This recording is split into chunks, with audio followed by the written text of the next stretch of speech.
আমার নিঃশ্বাস নিতে কষ্ট হচ্ছে মা, আমার কেমন জানি দম বন্ধ হয়ে আসছে, আমার কেমন জানি নিঃশ্বাস বন্ধ হয়ে আসছে। মা গো, আমার কেমন জানি চোখটা বন্ধ বন্ধ হয়ে আসছে, আমার মন বলছে আমি মনে হয় তার বেশিক্ষণ দুনিয়াতে থাকবো না।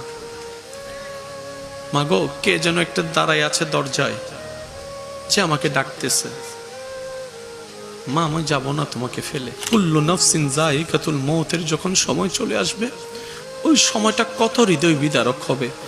এতগুলা আপন মানুষের সামনে আমাদের চোখটা বন্ধ হয়ে যাবে ধীরে ধীরে, কারো কিচ্ছু করা থাকবে না, তাকাইয়ে থাকা ছাড়া কারো কোনো উপায় নেই।